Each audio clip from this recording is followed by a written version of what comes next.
Voilà, alors je m'étais arrêtée tout à l'heure à l'exercice de la page 246. Voilà, il y avait du bruit, donc c'était un peu chaotique, donc je reprends. Bon, ici, je ne sais quand même de toute façon pas faire sans vous le montrer complété. Donc, on analyse le solide. Ça avait déjà été fait. Donc, de quelle nature est ce solide? Je me rends compte que toutes les faces sont planes, c'est donc un polyèdre. Ensuite, dans la catégorie des polyèdres, est-ce qu'on a affaire à un prisme, une pyramide ou une autre catégorie? Alors, ce n'est certainement pas un cas particulier. Prisme ou solide, prisme pardon, ou pyramide. Mais c'est un prisme puisque je dois rechercher deux faces identiques, parfaitement superposables et parallèles. On a donc la face avant, dont on ne sait attribuer un nom, c'est un polygone, et la face arrière, qui sont toutes les deux donc superposables. Toutes les faces latérales sont bien rectangulaires. On me demande donc les plans GHI et JGF. GHI, c'est donc ce plan incliné, et JGF, l'autre plan incliné. Donc on a affaire ici donc à deux plans comme ceci. Ce sont donc deux plans séquents qui ont la droite GJ en commun.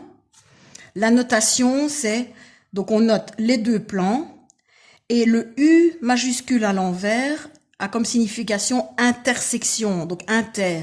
GHI inter JGF, pardon.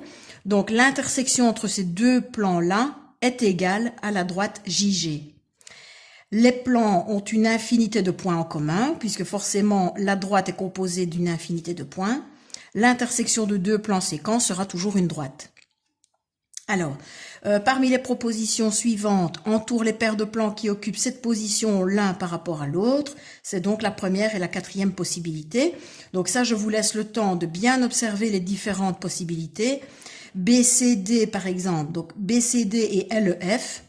BCD, c'est la face inférieure, c'est le plan qui représente la face inférieure.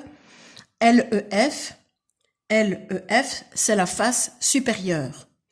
Ces deux plans sont donc non pas séquents, mais parallèles.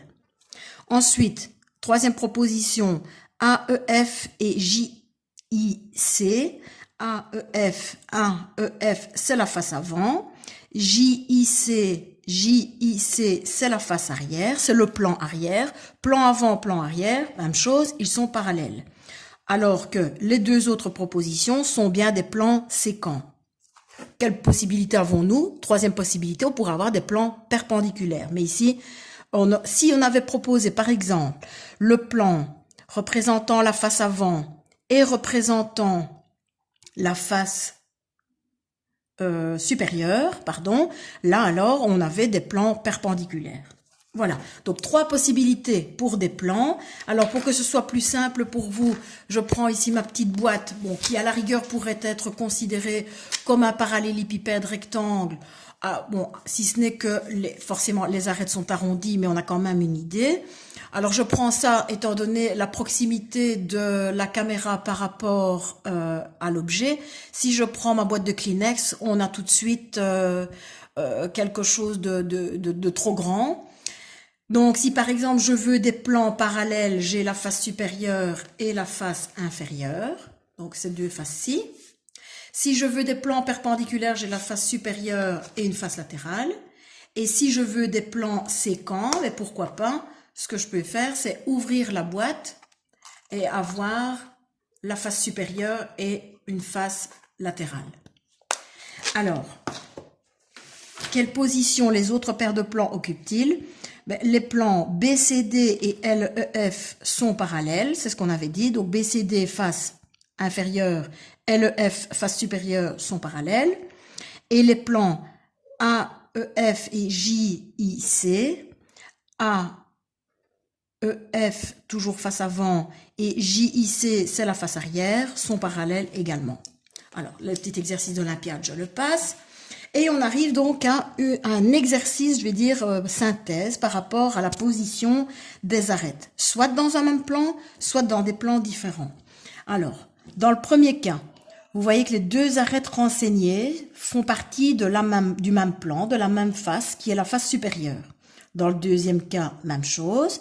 Dans le troisième cas, par contre, j'ai une arête qui fait partie de la face supérieure et l'arête verticale qui fait partie de la face avant. Donc dans ce cas-là, dans le troisième cas, elles sont dans deux plans différents. Dans le quatrième cas, j'ai une seule arête, j'ai une seule droite, pardon. Et dans le quatrième cas, j'ai une arête qui est en fait une diagonale de la face supérieure et une arête transversale. Même chose, elles ne font pas partie de la même surface, de la même face ou du même plan. Quand des droites, quand des arêtes font partie d'un même plan, on dit qu'ils sont coplanaires. Quand ils appartiennent à des plans différents, ils sont non coplanaires. Alors, on analyse le petit graphique puisqu'on vous demande d'observer les différentes positions de droite dans le cube et de compléter le diagramme en utilisant les droites représentées. Alors, les deux droites sont-elles incluses dans un même plan? Oui, non. Oui, elles sont coplanaires. Non, elles sont gauches. Alors, si elles sont coplanaires, elles sont soit sécantes, soit parallèles. Donc, coplanaires font partie d'un même plan. Donc, par exemple, je reprends ma boîte. Je peux donc avoir des arêtes comme ceci représentées par mes feutres, soit parallèles, soit sécantes. Dernier cas, si forcément j'ai des droites sécantes, mais un peu particulières qui forment des angles droits, je peux avoir des arêtes perpendiculaires, comme ceci. Donc une verticale et une faisant partie de la face supérieure, j'ai des arêtes perpendiculaires. Donc, voilà mon schéma. Coplanaire, non coplanaire, donc gauche. Gauche, c'est ceci. J'ai par exemple une arête verticale dans la face avant, et une arête horizontale de la face supérieure. Alors, de loin ou vu de haut, on a l'impression qu'elles sont perpendiculaires, mais en fait, elles n'appartiennent pas au même plan, donc elles sont gauches. Si j'avais ceci, c'est pareil. Vu devant, si je regarde devant ma boîte, je me place devant ma boîte est posée sur la table, je regarde devant moi, j'ai l'impression qu'elles sont perpendiculaires, mais en fait, elles appartiennent à des plans différents. Un petit peu comme si je les positionnais comme ceci. Vous avez l'impression, en regardant la caméra, en regardant la petite vidéo, qu'elles sont perpendiculaires. Pourtant, l'une appartient à un plan et l'autre appartient à un autre plan. Est-il possible de faire passer une feuille qui va couvrir à la fois ma première droite et ma deuxième? Non. Par contre, si je les positionne comme ceci, est-il possible de placer une feuille qui va couvrir les deux droites? Oui, je pose une feuille sur les deux droites. Donc là, elles sont coplanaires. Là, elles sont non coplanaires. Non coplanaires, c'est gauche. Donc, dans ce cas-ci, c'est EH et FB. EH et FB, c'est la troisième situation. Là, elles sont gauches. Alors, quand elles sont coplanaires, soit sécantes, soit parallèles. Si elles sont sécantes, elles peuvent être perpendiculaires ou non perpendiculaires. Donc, elles forment des angles droits, elles n'en forment pas, donc elles sont juste sécantes. Si elles sont parallèles, elles peuvent être soit parallèles distinctes ou parallèles confondues. Parallèles distinctes, parallèles confondues. Et donc, on vous demande de retrouver le cas. Le premier cas, elles sont parallèles distinctes, donc on a ce cas-ci. Dans ce cas-ci, si vous reprenez votre cube, vous placez correctement où ma petite boîte, j'ai une arête comme ceci, une arête comme ceci. Elles sont donc perpendiculaires. On est donc ici pour le cas numéro 2. Celui-ci, il est là. Alors, celui-ci, où se trouve-t-il? On va peut-être le laisser pour la fin.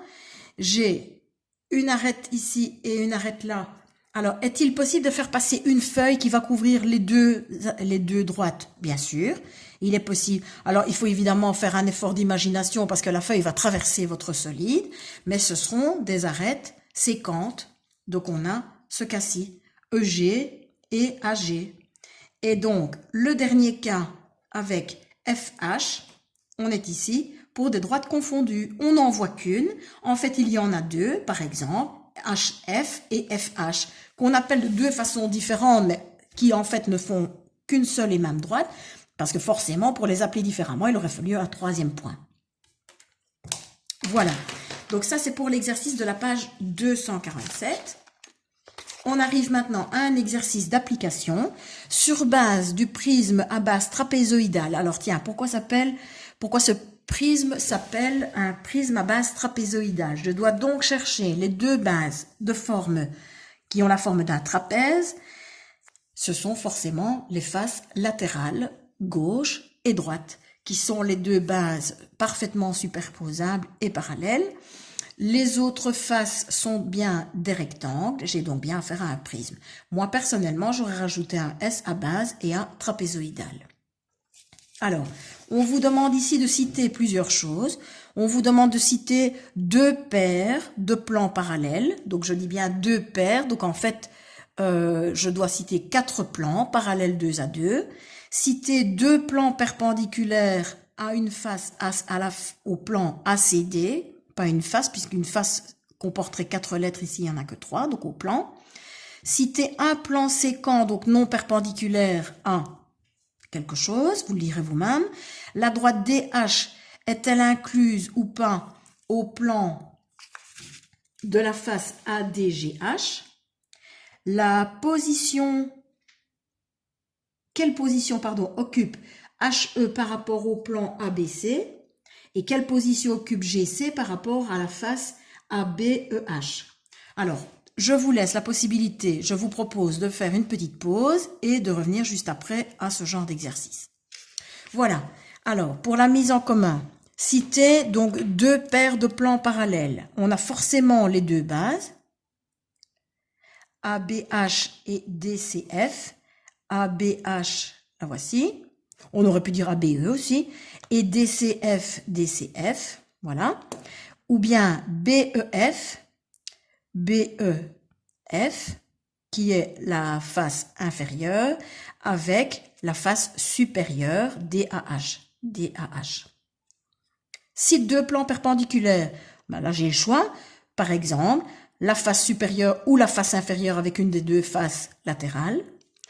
Un plan séquent avec ADG, ADG est donc la face supérieure, un plan qui lui est séquent, il n'y en a qu'un seul, c'est le plan incliné, la face arrière.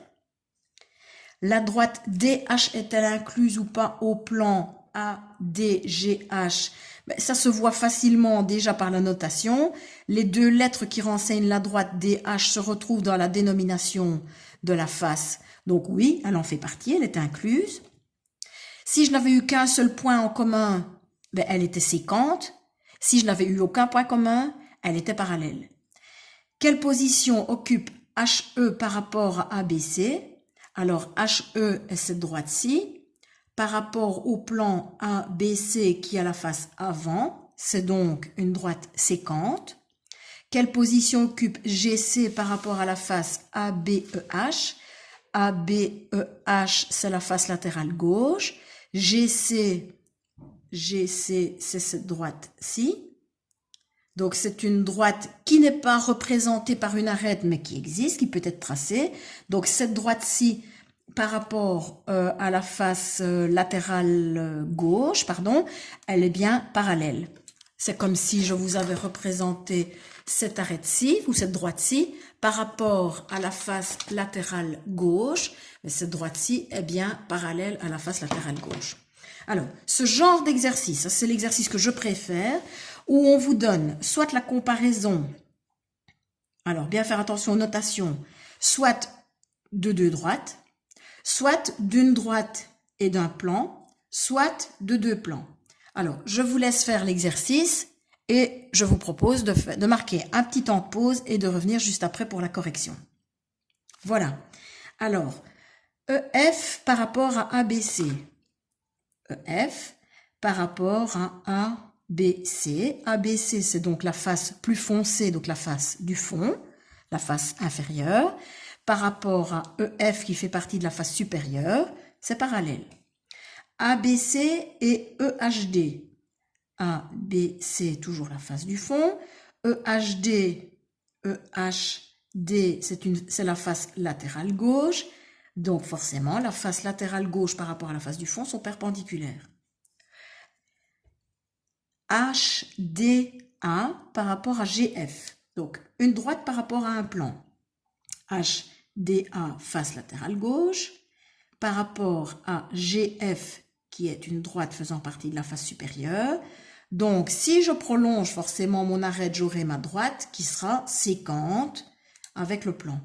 DC et BA. Alors là, je compare deux droites. DC, la voilà. BA, la voici. J'ai donc deux droites qui font partie d'un trapèze, qui sont la petite base et la grande base d'un trapèze parallèles. Alors, j'ai la demi-droite d'origine A passant par D. La demi-droite d'origine A passant par D, donc j'aurai ceci. Et la demi-droite BC, j'aurai ceci. Ben forcément, puisque ce sont des demi-droites, elles sont séquentes. AB et GD, les droites. AB, la voilà. GD, la voici. Face arrière, face avant. Ce sont des droites gauches. Elles n'appartiennent pas, donc ce sont des droites non coplanaires. Elles n'appartiennent pas au même plan. CF et GB. CF. Donc là, on a une droite qui traverse qui est une diagonale, pardon, de la face latérale droite. Donc CF et GB. GB, pareil. Donc en fait, ici, il s'agit des deux diagonales d'une face. Alors, d'une face comment? Ben, si on a un prisme, on sait que les faces latérales sont rectangulaires, donc on a affaire ici aux diagonales d'un rectangle. Je dois connaître les propriétés des diagonales d'un rectangle. Je sais qu'elles se coupent en leur milieu, qu'elles sont séquentes, elles ne sont pas perpendiculaires. Donc j'indique séquentes. Alors, EB et CG. EB, donc je traverse, c'est la diagonale de la face avant. CG, c'est une arête verticale de la face arrière. Je ne fais pas partie du même plan, donc elles sont gauches. ABC et EFG. ABC face inférieure, EFG face supérieure, ce sont les deux bases du prisme parallèles. GD et CDH. Alors, GD, c'est la diagonale de la face arrière. CDH, c'est la face arrière. Ben forcément, la diagonale fait partie de la face arrière, donc elle est incluse. DC et... Donc, attention, hein, que peut-on dire de la longueur du segment DC par rapport à la longueur du segment HG? Alors, DC par rapport à HG, ce sont les largeurs d'une même face rectangulaire, les deux largeurs ont la même mesure, donc les mesures sont égales. Et que peut-on dire de EF par rapport à FG? La droite EF, la voilà. La droite FG, c'est celle-ci. Elles font partie d'une même face, donc elles sont coplanaires. J'ai le choix entre parallèles séquentes ou perpendiculaires. Elles sont ici séquentes. Voilà. Ça donc, c'est pour l'exercice et on passera dans une prochaine vidéo au développement de solide.